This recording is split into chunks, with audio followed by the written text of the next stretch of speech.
Acho que agora acredito que esteja tudo ok. Um pouquinho lento, só um pouquinho. Hoje minha internet está horrível aqui.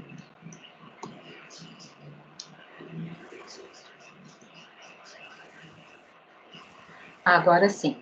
Deu? Agora tá aparecendo aqui gravando, tá?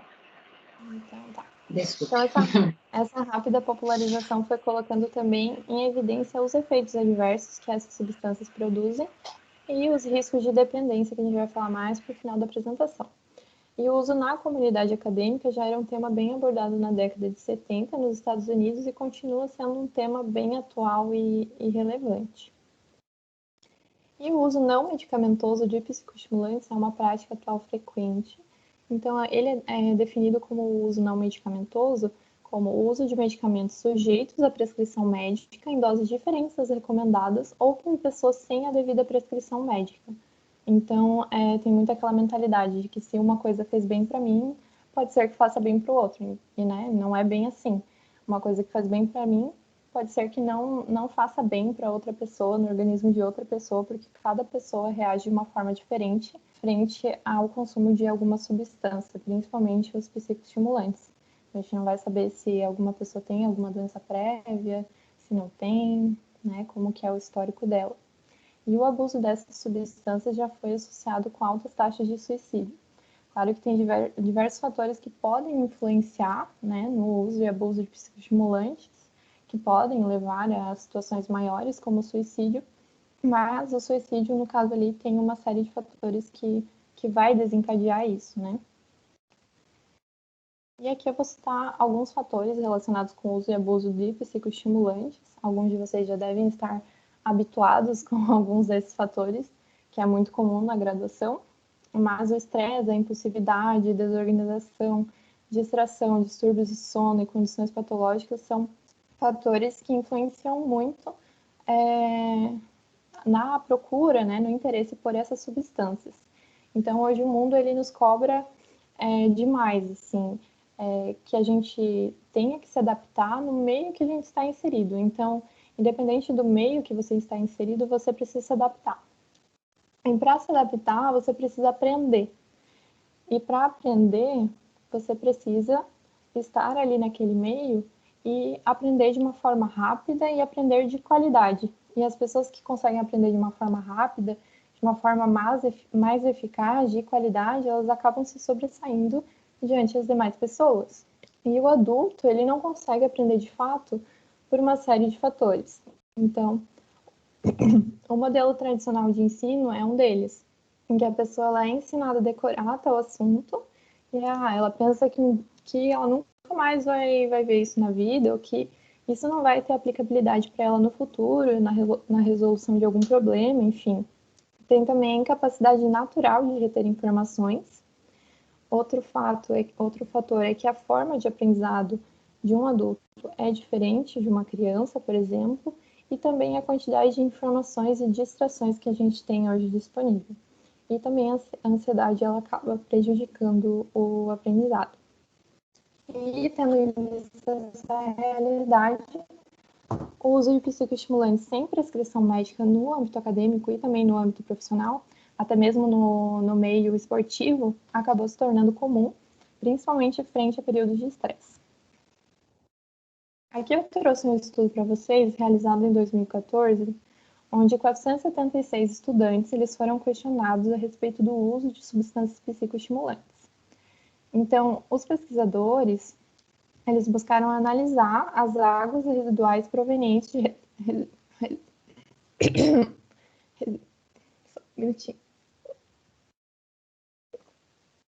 de residências universitárias, e essas amostras elas foram analisadas para detectar metabólitos dos psicoestimulantes Ritalina e também o Adero. A Ritalina, eu acho que muitos de vocês já conhecem, né, que é o metilfenidato, mas é mais conhecido pela marca, e também o Adero, que é uma mistura de 4 sais de anfetamina.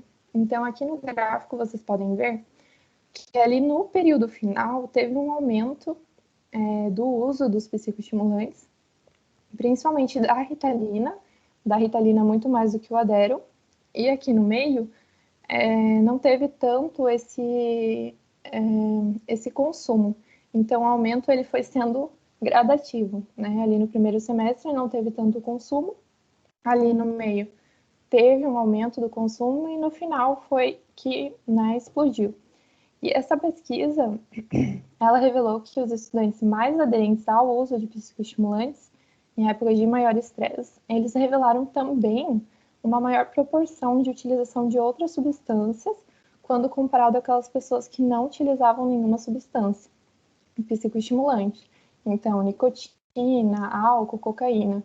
Então, ali na terceira coluna, representada, a Ritalina ali representada em cinza, houve um maior número de pessoas que usavam psicoestimulantes e isso está muito relacionado aos períodos de estresse da faculdade, principalmente ali nas épocas finais, que tem várias provas, né? E o aluno acaba ficando mais sob pressão, enfim. Então, para entender como que esses compostos agem no nosso corpo, a gente precisa entender também alguns princípios de neurotransmissão. Então, eu trouxe aqui para vocês alguns conceitos importantes para depois entender o mecanismo de ação, que é a base da ciência farmacêutica, para você entender o que a droga faz com o seu corpo, né? Após a ingestão de um psicoestimulante, o que ela vai fazer no seu corpo que vai reproduzir aqueles efeitos de euforia, de estado de alerta. Então, nada é mágica. O corpo, ele se comunica bioquimicamente, o medicamento ele vai se comunicar com estruturas celulares e para produzir o efeito que é quisto.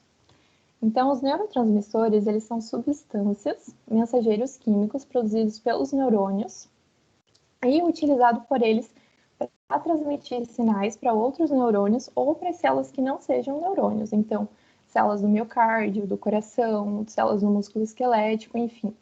Os neurônios, eles basicamente servem para fazer a comunicação entre os neurotransmissores, eles servem para fazer a comunicação entre um neurônio e outro. Então, essa comunicação ocorre sem que a célula encoste uma na outra. Então, aqui, vocês estão vendo que, né, não é grudado, existe um espaço aqui que se chama fenda sináptica e é ali que quando um sinal elétrico passa por um neurônio e atinge aqui o terminal pré-sináptico, é nessa fenda sináptica que os neurotransmissores eles vão ser liberados e aí eles vão exercer alguma ação.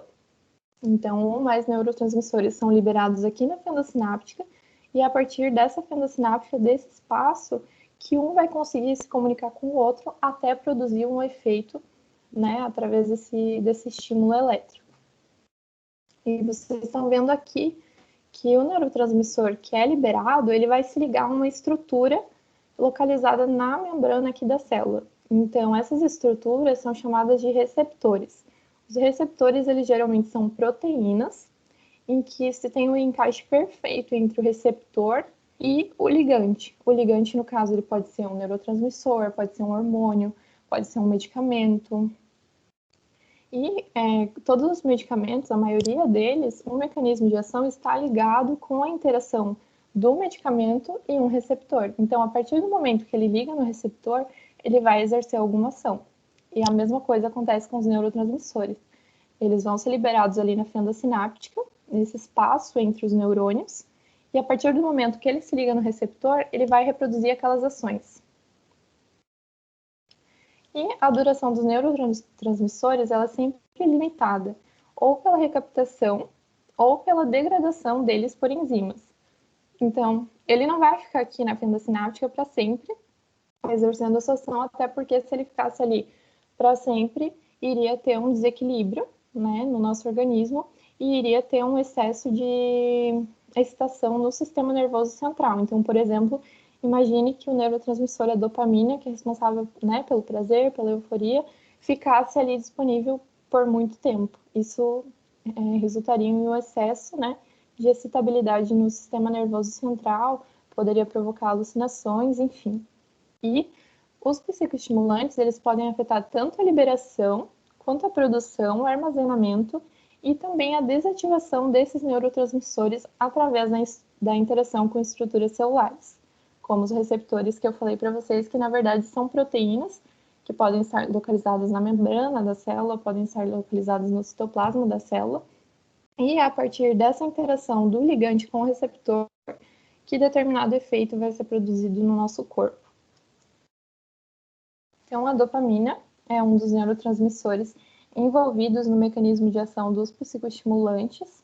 Ela vai ficar mais disponível na fenda sináptica a partir do momento que o indivíduo ingere um psicoestimulante. Ele é um neurotransmissor inibitório, que ele é derivado da tirosina, um aminoácido proveniente da alimentação, e ele é produzido nos neurônios dopaminérgicos. E ele regula os movimentos voluntários, as vias de memória e também as vias de atenção. E produz a sensação de satisfação e prazer. Já a noradrenalina é uma substância que vai induzir a excitação física e mental.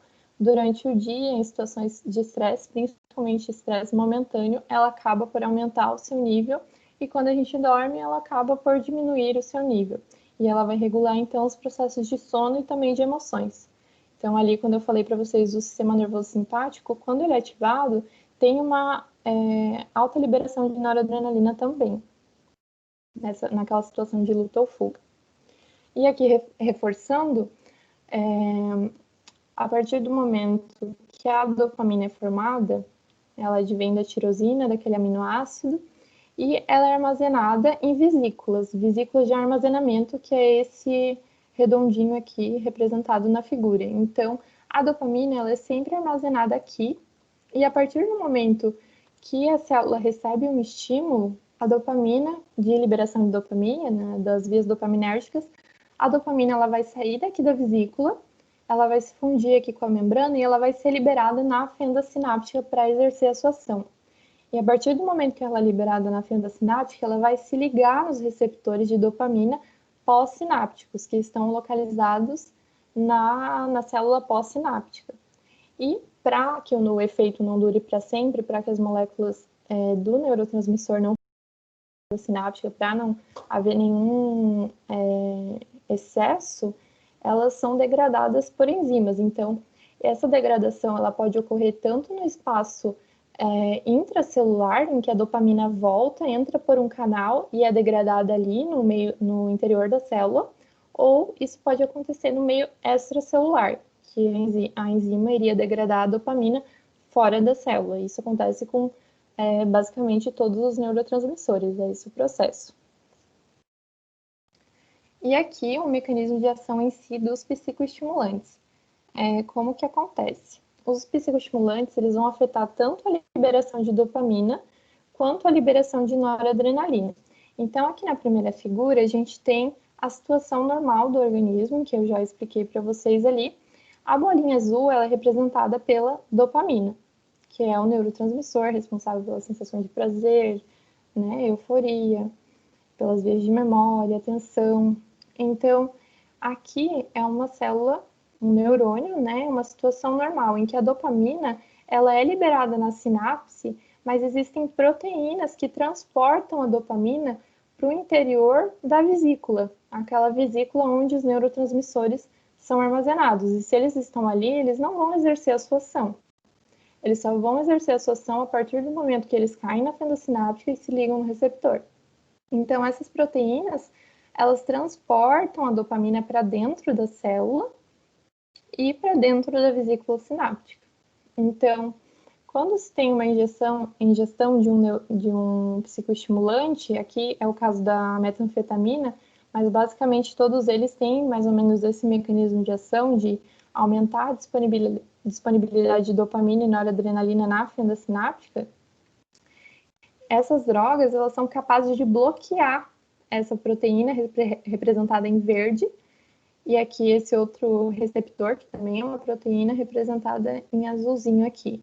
Então, bloqueando essas proteínas que levam a dopamina para dentro da vesícula e para o interior da célula pré-sináptica, a dopamina ela vai ficar mais disponível aqui na fenda sináptica. Vocês concordam que tem um maior nível aqui de dopamina? E, inclusive, a metanfetamina ela acaba por ocupar o espaço dessa vesícula aqui. Então, com excesso de neurotransmissor aqui, vai ter aumento do estado de alerta, vai ter maior concentração, vai ter menor sono. e todas as outras ações mediadas pela dopamina e também pela noradrenalina. Então, além dessas sensações de prazer, euforia, pode também ter alterações nos movimentos, porque a dopamina, como vocês viram ali, ela também é responsável por vias de movimento. Então, eu não sei se deu para entender bem aqui o mecanismo. Se alguém quiser se pronunciar pelo microfone, pode ficar à vontade, tá? E como elas aumentam o estado de alerta, porque a dopamina e a noradrenalina estão mais disponíveis na fenda sináptica, elas são utilizadas terapeuticamente para o transtorno de déficit de atenção, o TDAH e também para a narcolepsia. A narcolepsia, para quem não sabe, é quando o indivíduo tem uma instalação abrupta do sono. Então, ele está realizando as suas atividades diárias e, do nada, ele pode perder a consciência mesmo e ele pode passar a dormir e ele não vai ter o controle sobre isso. Então, o sono, ele realmente aparece e ele não tem controle sobre isso. E como os psicoestimulantes, eles agem aumentando ali a disponibilidade de dopamina, eles acabam sendo terapêuticos para quem tem transtorno do déficit de atenção e para quem tem também a narcolepsia. No TDAH, a maioria das diretrizes do manejo da doença preconiza, então, uma abordagem não medicamentosa inicial, que o que seria? Primeiro, o paciente ele vai fazer um tratamento com um psicólogo, com um terapeuta. Geralmente, a área da psicologia que é empregada nesse caso é a terapia cognitiva comportamental. E se somente a terapia cognitiva comportamental não resolver, não amenizar todos esses sintomas do TDAH, entra então o tratamento farmacológico com os psicoestimulantes. E o mais utilizado seria o metilfenidato, que é conhecido como Ritalina. Acho que a maioria de vocês já devem conhecer pelo nome da marca. E o tratamento do TDAH ele é baseado em resultados de ensaios clínicos, mostrando benefício a curto prazo e deve ser sempre feito com acompanhamento médico. E quanto aos principais psicoestimulantes, eles são divididos em drogas de abuso e em medicamentos psicotrópicos. Então, as drogas de abuso, elas incluem a cocaína, a anfetamina e os seus derivados, como êxtase e metanfetamina, e os medicamentos psicotrópicos, o metilfenidato, que está disponível nas marcas, né, Ritalina e Concerta, e misturas de sais de anfetamina, como a benzedrina, o Adero, o Vivance e a pemolina. Então, o tratamento ali do TDAH, ele é geralmente feito primeiro com a Ritalina, no caso ali, se tiverem sucesso da terapia cognitiva comportamental. O Adero, ele já não é mais disponível aqui no Brasil, nem mesmo com receita médica, mas eu trouxe aqui para vocês por curiosidade mesmo, porque em outros países ele ainda é utilizado. Então, antes de eu começar a falar aqui das anfetaminas e dos agentes relacionados, eu queria ver se vocês têm alguma dúvida em relação ao mecanismo de ação. Se ficou claro, se eu consegui passar para vocês de forma clara. Deixa eu abrir o aqui.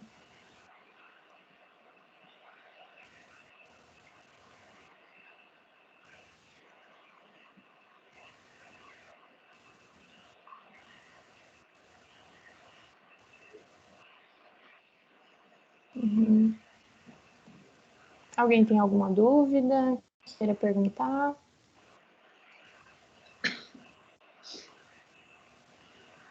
Não, então eu vou continuar.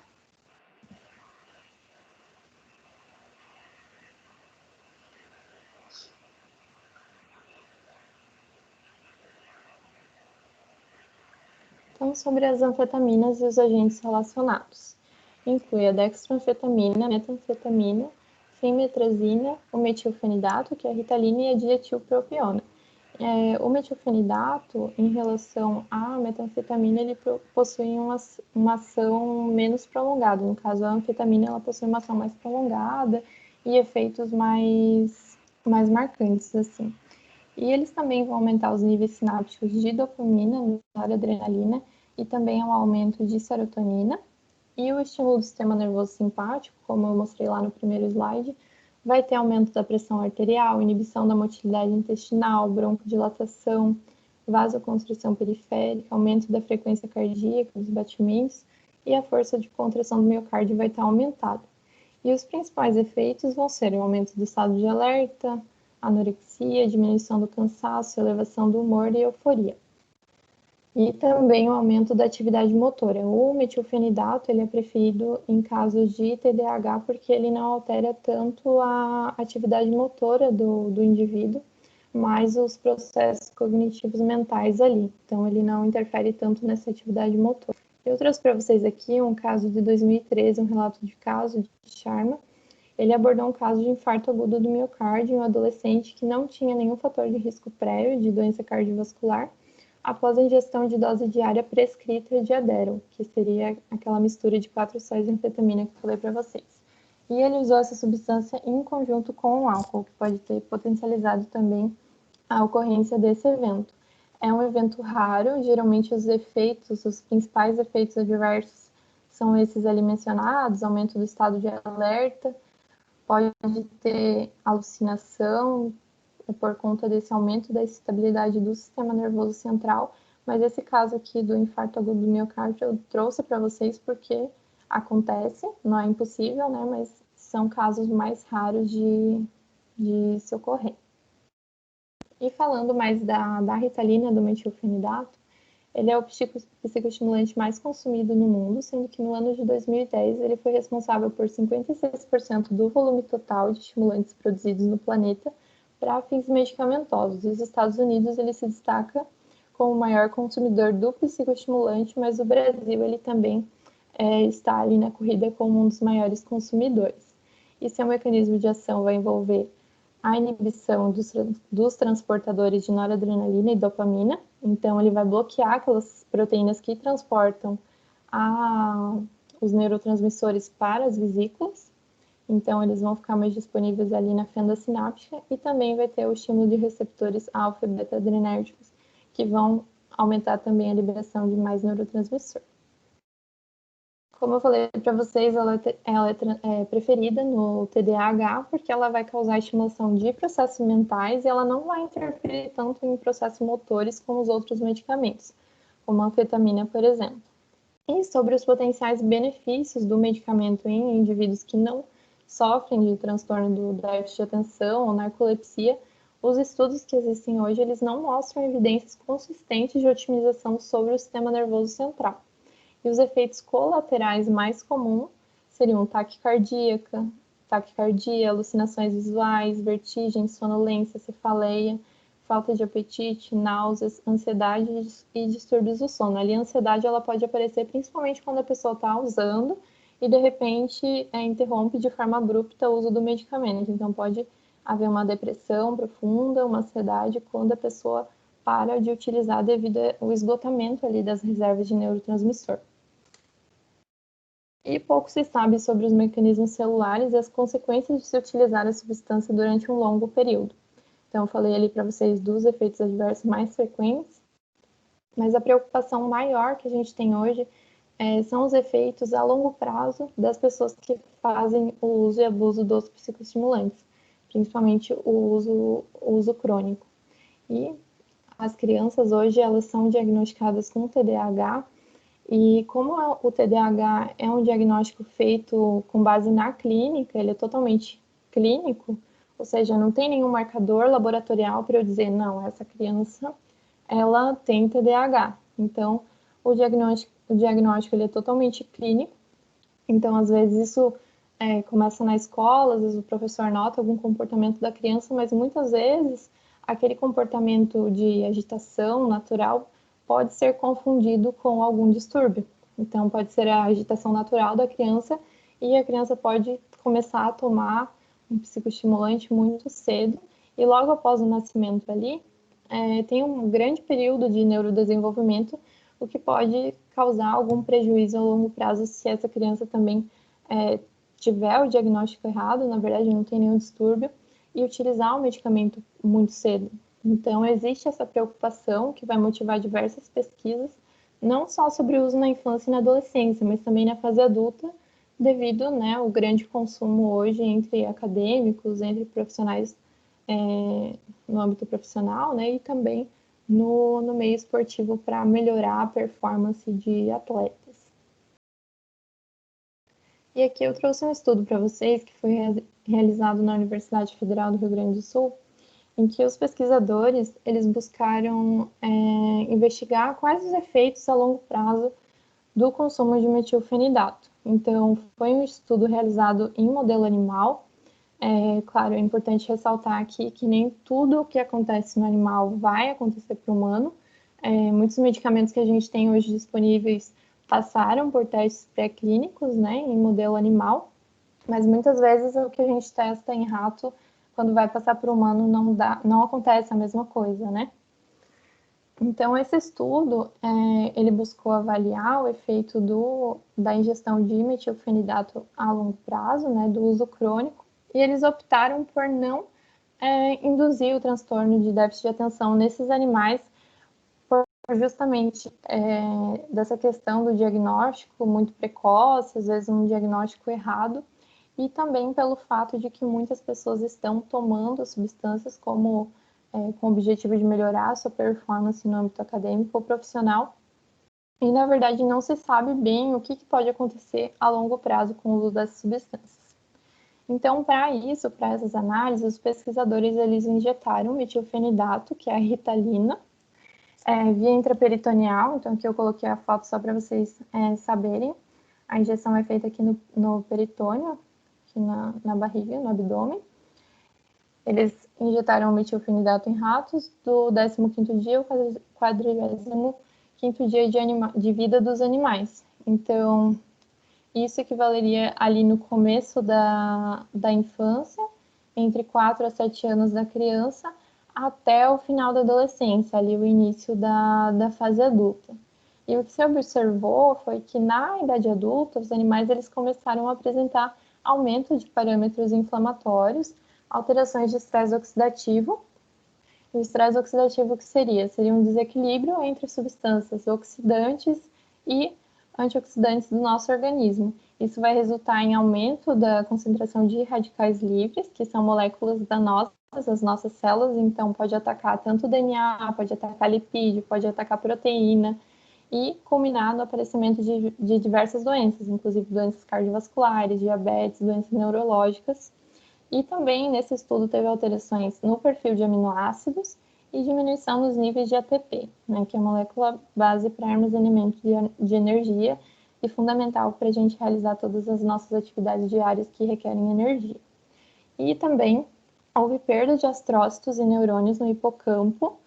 O hipocampo é uma estrutura cerebral muito importante para o sistema límbico, responsável pelas nossas emoções, por comportamentos sociais, e também para o armazenamento de memórias de curto e de longo prazo.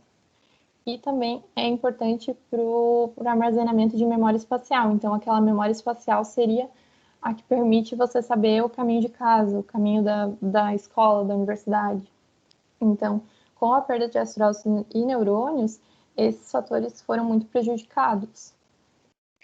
Então, comparado com o grupo controle seria aqueles animais que não receberam metilfenidato, os animais que receberam metilfenidato, a ritalina, eles tiveram um pior desempenho nos testes de memória espacial, aquele que eu comentei com vocês, que permite que a gente reconheça onde estamos, qual que é o caminho, né, certo? E também nos testes de reconhecimento de objetos.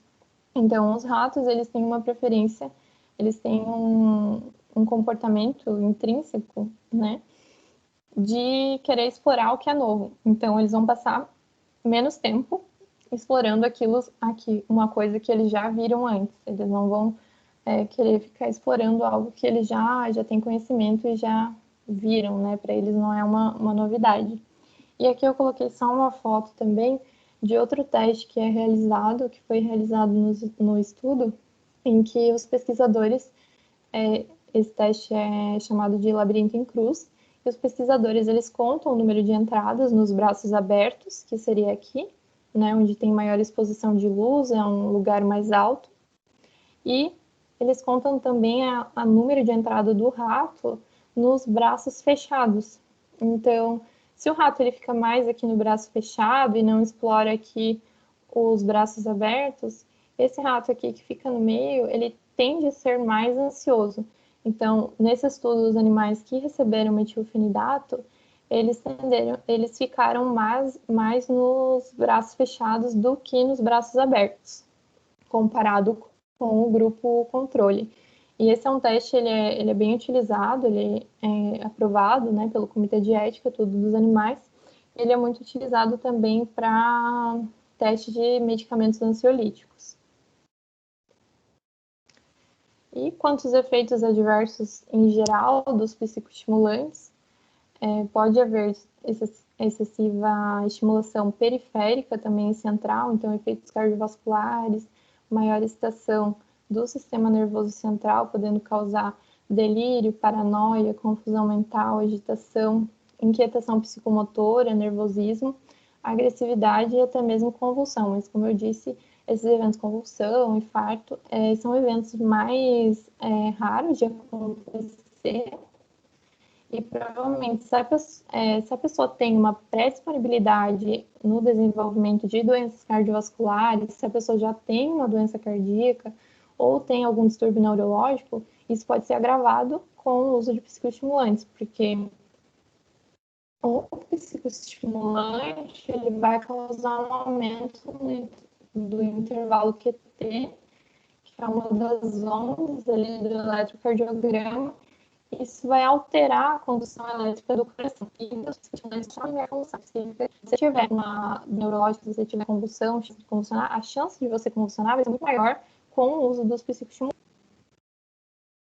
E também, eu vou falar um pouco para vocês da síndrome de abstinência, que quando o uso é interrompido de forma abrupta, repentinamente surge a síndrome de abstinência, que ela pode levar à dependência. E a dependência ela é causada quando tem uma adaptação farmacológica progressiva a uma substância, resultando em intolerância. A tolerância, o que é?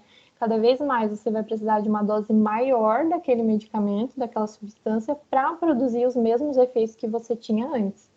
Então, um exemplo é do cigarro, que tem esse mesmo mecanismo de tolerância. Então, quanto mais você fuma, vai tendo mais receptores ali para se ligar e acaba resultando em intolerância, precisando de cada vez mais doses maiores para ter a mesma produção do efeito. Então, a dependência, na verdade, quando a gente fala dependente químico, na verdade é um diagnóstico, né? Então, esse diagnóstico ele é feito quando tem a precipitação da síndrome de abstinência, com todos os sintomas característicos, nervosismo, irritação, descontrole, enfim. E tem também a adição, que ela vai levar ao uso compulsivo e descontrolado daquela substância. E isso acaba levando à ativação de alguns circuitos de gratificação do cérebro. Então, isso acontece mais ou menos com cerca de 16% das pessoas que experimentam a cocaína, que acabam se viciando e tendo esse comportamento compulsivo e descontrolado, que vai levar à ativação dos sistemas de gratificação do cérebro. Então, tem muito a dependência psicológica envolvida. E o tipo de sintoma da abstinência vai depender muito da classe farmacológica da substância que causou a dependência. E eu vou falar também agora, só para finalizar, da cafeína, que também é um estimulante leve, muito utilizado hoje em todos os âmbitos, né? E ela é um estimulante leve, uma substância psicoativa amplamente utilizada em todo o mundo. Ela vai aumentar a liberação de noradrenalina e dopamina e vai estimular a atividade neural em diversas áreas do cérebro. Então, em estudos controlados, observou-se que uma síndrome de abstinência leve, depois da interrupção súbita da ingestão de apenas 1 a 2 xícaras de café por dia, vai levar a uma síndrome de abstinência. E a abstinência da cafeína, ela consiste em sensações de cansaço e sedação. Então, a gente vai ver por que cada vez que a gente toma um copo de café, se a gente começa a se viciar no café, por que a gente fica tão cansado quando a gente para de tomar o café, né? Quando a gente quer parar de tomar o café. Então, o mecanismo de ação da cafeína ele envolve interações com receptores de adenosina. A adenosina, ela é produzida endogenamente, né? É um composto produzido no nosso organismo, e quando ela se liga nos seus receptores, ela vai causar vasodilatação, ela vai causar dilatação dos vasos sanguíneos. E isso vai aumentar a oxigenação ali no cérebro e vai diminuir a excitabilidade das células. E o indivíduo ele vai passar a ter sono. Então, a cafeína, ela age bloqueando a ação da adenosina. Então, ela impede que a adenosina se ligue nos receptores e a cafeína ela acaba se ligando nos receptores. E ela se liga por quê? Porque a estrutura química da cafeína ela é muito parecida com a estrutura química da adenosina. Então, por isso que ela consegue roubar o lugar da adenosina e se ligar ali naqueles receptores. E aí ela vai produzir os seus efeitos de euforia, aumento do estado de alerta. E cada vez mais que você toma café, como a cafeína acaba roubando ali o lugar da adenosina, de se ligar nos receptores, cada vez mais você vai criando mais receptores. E criando mais receptores para adenosina, mais adenosina para se ligar, você vai ficar mais cansado e com mais sono. Então, cada vez mais é necessário mais cafeína para não ter o sono, não ter o cansaço. Então, por isso que quando a gente para de tomar café, tem aquela sensação de cansaço e sonolência. Então, aqui só para reforçar como a molécula de cafeína é parecida com a molécula de adenosina, e por isso que ela consegue se ligar nos receptores de adenosina e produzir os seus efeitos. E por conta desse aumento de receptores para adenosina, a partir do momento que você toma uma xícara de café, por exemplo, acaba tendo mais adenosina disponível para se ligar ali no receptor, e aí você precisa de mais cafeína para diminuir esse efeito de sonolência e cansaço. Em um estudo, ele indicou que a ingestão de 200 mg de cafeína foi associada a uma melhora da performance em tarefas matemáticas quando comparado a 400 mg ou com o placebo. Então, reparem que uma dose menor foi mais eficaz ali no desfecho de melhorar a performance em tarefas matemáticas do que uma dose maior. Então, a gente pode que nem sempre a dose maior vai produzir um efeito maior, vai ter uma eficácia maior. Então, aqui, a dose de 200 mg ela foi mais eficaz do que a dose de 400 mg. Isso não acontece só com a cafeína. Isso pode acontecer com diversos outros medicamentos. E a dose de 400 mg aqui, ela é a dose máxima recomendada diária. Então, a partir disso, já pode ter alguns, como agitação excessiva, estimulação cerebral excessiva. E assim como as anfetaminas e o metilfenidato, a cafeína ela também tem um efeito pró-cognitivo limitado. Essas substâncias elas têm efeito pró-cognitivo em relação a domínios cognitivos simples, como a vigilância, a atenção e a concentração. Então, vai te deixar mais acordado. Mas no que diz respeito a domínios cognitivos superiores, como a memória, vai aumentar a minha capacidade de memorizar as coisas. Em indivíduos saudáveis, os estudos existentes hoje, eles não têm evidências consistentes sobre a melhora ali, né, da memória. E hoje tem vários estudos envolvendo a cafeína, e uma das hipóteses encontradas são que a cafeína teria um efeito protetor sobre o declínio cognitivo e também um efeito protetor na demência. Mas alguns estudos eles sugerem as influências positivas da ingestão de cafeína em distúrbios neurológicos, enquanto que outros eles ainda não encontraram associações que são consistentes entre cafeína e distúrbios neurológicos. E de considerações finais, eu apresentei ali mais para vocês sobre a Ritalina mesmo.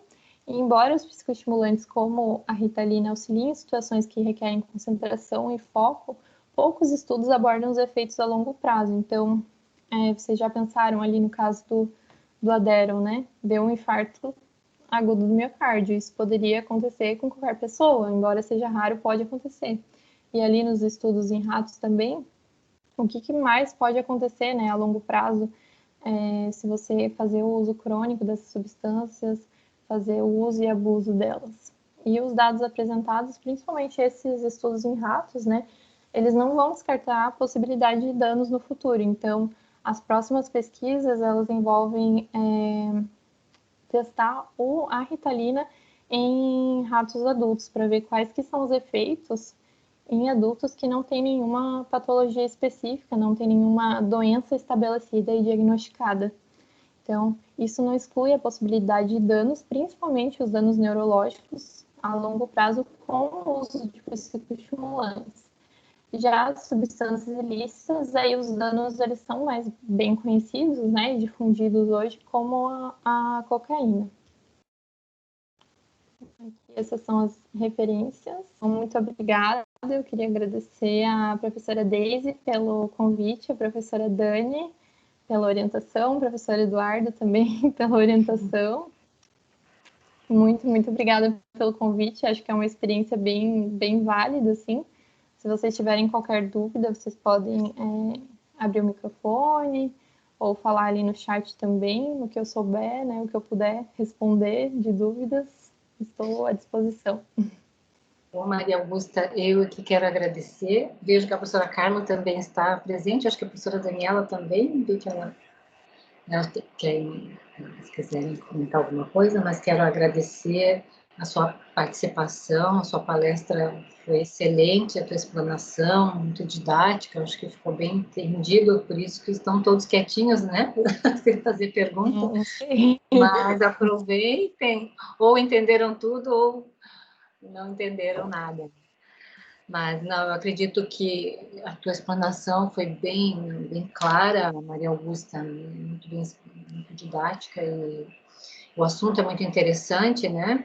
E quero agradecer mesmo a tua participação, a ter aceitado o convite, né? Participar do nosso evento aqui, contribuir, né? Com o teu conhecimento, e reforço aí o que você falou sobre as dúvidas, quem quiser fazer perguntas, né? Podem aproveitar agora esses últimos minutinhos para tirar alguma dúvida, fazer algum comentário.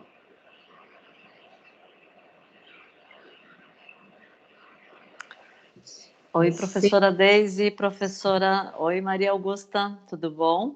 Oi, prof, tudo bem? Professora Carla. Parabéns, tá? Foi excelente. Infelizmente, eu só consegui entrar agora na metade para frente, mas já deu para aproveitar um pouco da tua palestra. Como eu tinha falado para a professora Daisy, eu sabia que ia ser muito interessante, que a Maria Augusta é formanda no curso de farmácia, mas já muito dedicada desde... Formanda ainda não, né? Ano que vem, né, Maria Augusta? Não, prof, ainda faltam 2 no anos, outro eu estou no ainda. 6º semestre.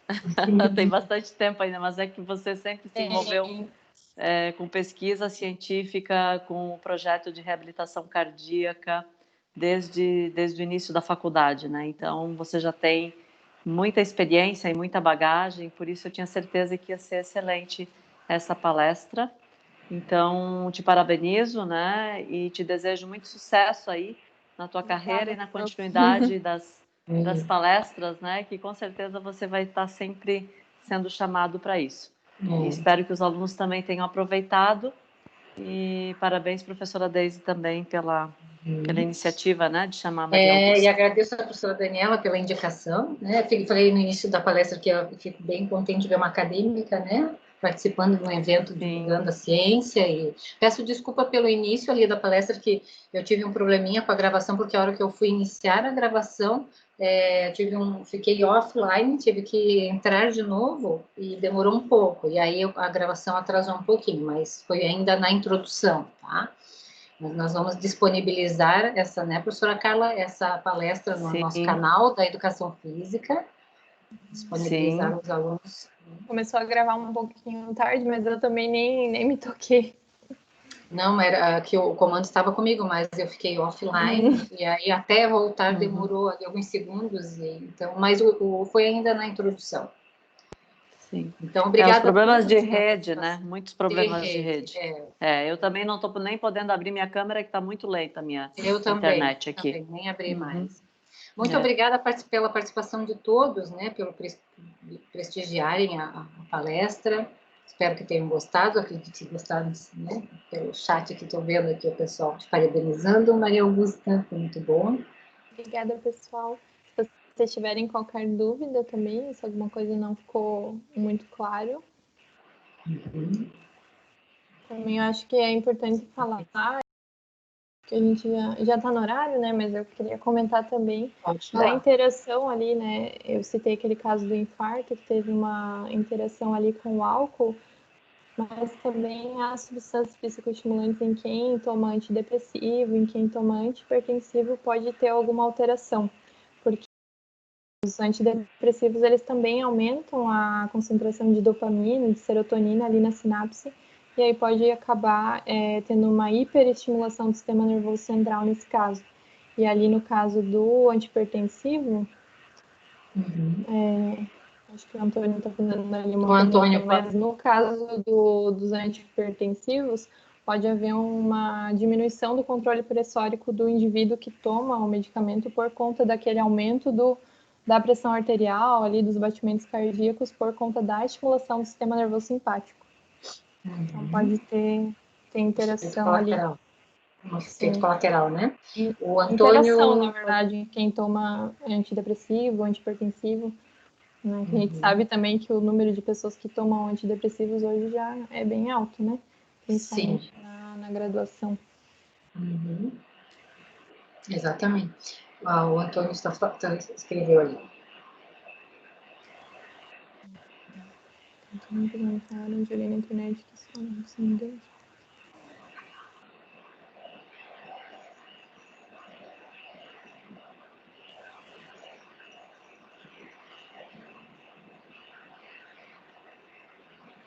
Acho que redução de danos ali não vai ter, mas os efeitos colaterais a longo prazo pode ser que não sejam tão prevalentes, né?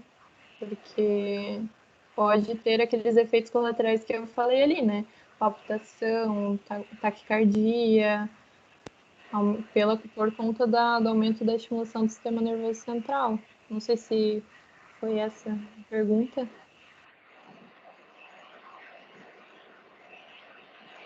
Porque em alguns países eu sei que eles já utilizam algumas drogas, né, para fins recreativos, e tem lugares que dá certo, que diminui a incidência de crimes, enfim. Mas eu acho que aqui no Brasil, para a gente incluir isso, acho que não estaríamos bem preparados. Acho que teria que, né, reforçar enfim, das pessoas sobre essa questão. Não sei se é conscientização, né? Isso, a conscientização. Acho que não daria muito certo. Usar a substância em menor quantidade. Eu sei que tem países que eles usam, né? E também o uso foi associado a menores taxas de criminalização e de vários outros desfechos, assim, mas eu acho que no Brasil a gente ainda não está preparado para ter a legalização de algumas substâncias, né, como a maconha, por exemplo. Agora a gente tem a aprovação, né, do uso medicinal, mas o uso recreativo eu ainda não sei se estamos prontos. Mais alguém gostaria de fazer alguma pergunta? Sim, na Holanda já faz muito. Mas, paralelamente, tem muitas campanhas também na Holanda, né, de conscientização sobre o uso. Eu acho que lá a educação, assim, é outro nível também, né? Acho que tem que ter bastante conscientização, assim, antes de liberação, né? Exato, é o que a gente diz, né? A liberdade vem junto com a responsabilidade, tem que vir junto com a responsabilidade, né? Mas alguém gostaria de fazer alguma Obrigada pergunta? Obrigada pela consideração ali, bem legal. Obrigada pela pergunta, né? Antônio, meu aluno da Educação Física, né? Novo. Ótimo, Antônio, muito bom. Mais alguém gostaria de perguntar algo?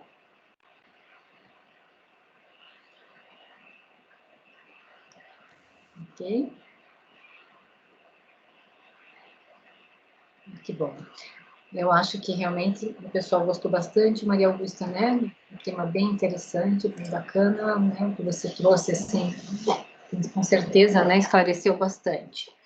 E sobre os mecanismos, né, de ação desses medicamentos, dessas drogas ilícitas, e com certeza contribuiu bastante. Queria te agradecer mais uma vez. Parabéns, professora Sinara, que é nossa diretora de extensão, também te parabenizando. Obrigada. Grata pela tua participação, né?